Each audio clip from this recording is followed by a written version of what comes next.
বলুন বৌদি, কোথায় লাগাবো? মানে এসব আবার কি কথা? একদম ঠিক কথা বৌদি, আমি তো লাগাই, ওটাই আমার কাজ। এখানে লাগাতেই এসেছি কলের পাইপ। ভারী মজার ছেলে তো তুমি। মজা আর করলাম কোথায়, সুযোগ যদি পাই তবে করে দেখাবো। তুমি তো পিন্টু, কলের মিস্ত্রি। হ্যাঁ দাদা, আপনি তো বলেছিলেন আপনার পাইপ ফেটে গেছে, আপনি নতুন পাইপ লাগাবেন।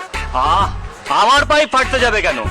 আমাদের রান্নাঘরের বেসিনের পাইপটা ফেটে গেছে, নতুন লাগাতে হবে।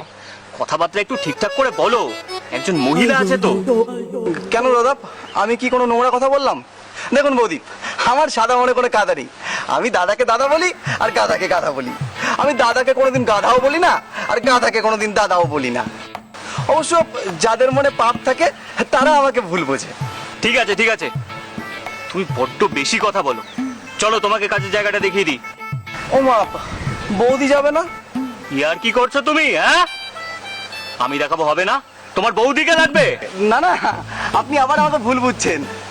আসলে কাজটা তো রান্নাঘরের, আর আপনি তো রান্নাঘরে থাকেন না, বৌদি রান্নাঘরে থাকে।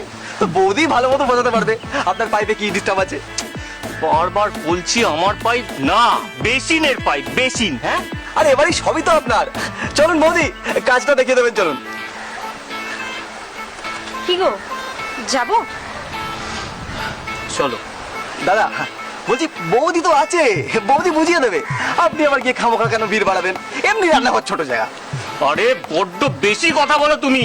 চলো কাজের জায়গায় চলো, আর একটাও ফাজিল ফাজিল কথা বলবে না, ঠিক আছে? Sorry sorry sorry.